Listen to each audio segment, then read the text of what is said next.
नमस्कार मु आपन को मो यूट्यूब चैनल रे स्वागत करुच्ची। आज मो स्ट्रीट फूड रो मका सिजा बने के आपन देखेबी। चलत मो वीडियो स्टार्ट करिबा।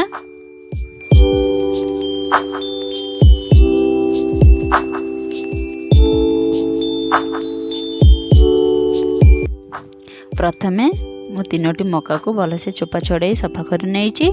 ताकू एबे मु प्रेशर कुकर रे 2 ग्लास पानी आउ 2 चम्मच लूण दे 3 रु 4 सीट लगे देबी। ता वीडियोटी रेकॉर्ड करिया पे भूली जाइछि, सेति पे आपण एडजस्ट कर देबे। टिके मका पे गोटे मसला बनाउछि। मसला पे गोटे चम्मच लूण, 2 चम्मच मु एठी बीट लूण नउछि,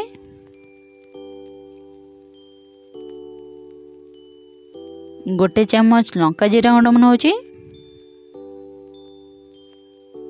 आउ किछि लंका गुंड नउछि। आपण राग अनुसार आपण लंका ऐड कर परिबे। आउ एबे गोटे चम्मच मु चाट मसला नउछि। आउ मु गोटे लेंबू को 4 पीस काटी नेछि। ए लेंबू को एबे मसला रे ऐड करिबा। आपण जदि मो चैनल प्रथम थरे आस्ते प्लीज मो चैनल को लाइक शेयर एंड सब्सक्राइब कर देबे। से मसला करे मु एबे सब लेंबूर रस को मु चिपुड़ी नेउची।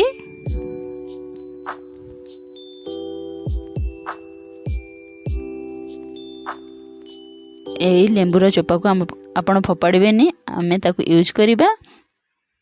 देखंतु मु सब लेंबूर रस को एबे चिपुड़ी नेउची।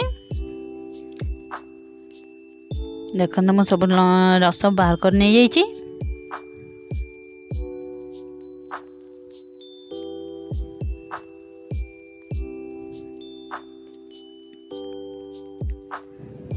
एबे से मसला रे मु सब लेंबू चोपा को नहीं जाउची और ताको भले से गोळै नउची।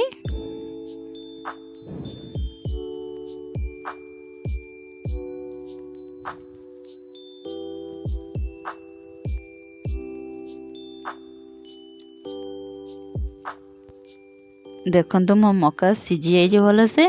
मु ताको 3 रु 4 सीटी देथिले, भल से सिझी जाइए। एबे मु से मका रे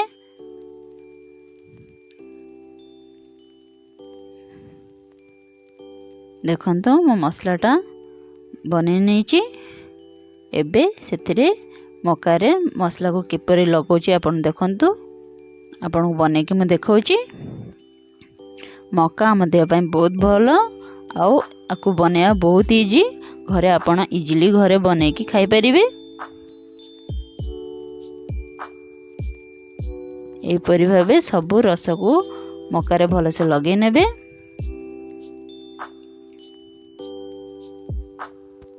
देखंतु मो भलो से लगे नेछि। ए भले मो सब मका रे लगे नेउछि। देखंतु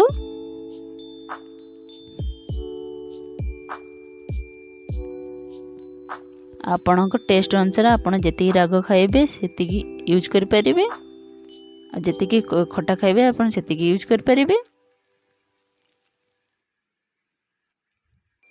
आकु थरे आपण ट्राई करंतु। केमति लागला मते कमेंट्स करी कहबे नियाती। आपण जदि मो वीडियो भल लागथे प्लीज मो वीडियो को लाइक शेयर एंड सब्सक्राइब कर देबे।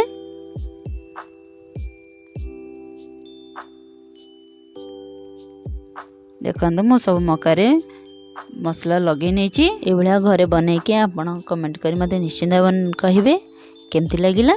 रहुची नमस्कार।